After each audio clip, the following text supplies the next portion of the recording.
The next planet is Jupiter, the largest planet in our solar system. Maybe a failed sun, if you like, a failed star. But there's a whole lot of debris there, we call them asteroids. Some of them are as big as minor planets, as big as what used to be a planet, Pluto. The Chinese have actually just sent a probe out there to kind of touch one of the asteroids, take some of the soil and analyze it. So that's quite a daring and exciting new science mission. It also shows, by the way, I'm excited about it being an Australian astronomer.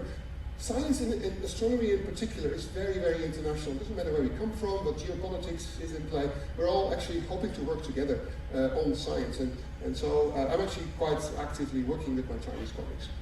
So asteroids between Mars and Jupiter. And now the next picture, step 12, a terameter in diameter. We see the inner solar system, the Sun in the middle, Mercury, a tiny little rocky planet right around the Sun, Venus, the Earth, and Mars.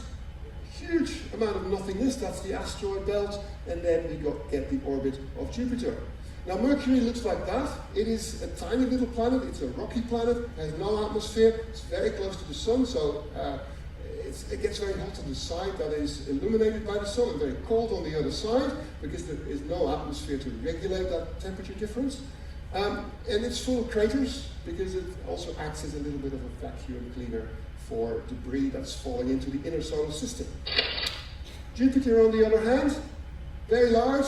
We all know probably of the big red spot on Jupiter. That is a hurricane, and it's been raging for hundreds of years. Not a very safe place. We see a few of Jupiter's moons here projected as well. And by the way, this is a Hubble Space Telescope picture. Beyond Jupiter, this is an animation, a movie made of pictures with the Hubble Space Telescope of the next large planet, which is Saturn, which is beautiful with its beautiful ring system. The rings have a separation, a gap, caused by some moons that are orbiting around the planet in that ring system. That gap is called the Cassini separation, named after the director of Paris Observatory from the turn of the 18th century, Jean-Dominique Cassini. And you can see that the moons, here are a couple of moons, they're orbiting the planet in the same plane as that ring system. Now that ring system is not solid, it's made up of lots and lots of little rocks, like we can see here. This is an artist impression, but this is what we believe that the ring system is composed of. Right, so we've seen two of the large planets, Jupiter and Saturn. That's what's invisible light. This is Jupiter with the James Webb Space Telescope, top left. In infrared radiation, heat radiation, Saturn as well. And beyond Saturn, we have two more large planets, and both of them also have ring systems. Not many people might know that, but we have Uranus, which has a ring system, and Neptune. Neptune has some tiny little rings as well. All these four pictures were taken with the James Webb Space Telescope not too long ago. So let's see where we are. So we're flying here away from this inner solar system with the Mercury, Venus, the Earth, and Mars as inner planets. Then we cross the orbit of Jupiter, Saturn, Uranus is coming up here, and Neptune, and then Pluto is still on there as well, I believe it's coming. But that's where we are. We're now at the edge of the solar system. Lo and behold, what we see here is that the Sun and the solar system are moving from bottom right of this picture to top left. The inner part in that bubble is empty because the planets have vacuumed up everything that was there, all the debris, all the rocks, all the asteroids, whatever, right? That was empty, but beyond that, we're actually pushing away whatever material is around us. That's called the interstellar medium. It's mostly hydrogen atoms. But by pushing this forward, you create a higher density, and so it's becoming what's called a shock force. This is a bow shock of our solar system. That's interstellar space. That's the boundary from the solar system to interstellar space, and that's where some of the most distant man-made satellites have made it to in recent years only, because it's a long way, it takes a long time. It's taken 50 years to get there. If we increase the size of our previous picture, our previous volume, by another factor of 10 on each side, there is nothing there.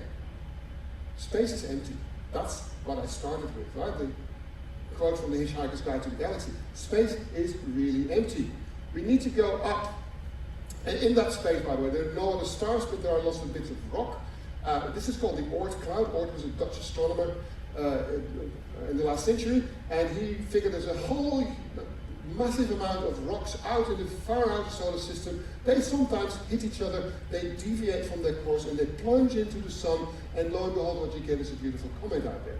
What is a comet? A comet is a piece of rock and ice that's plunging into the inner solar system. Because of the radiation and the heat from the sun, the ice is melting and you get this beautiful tail.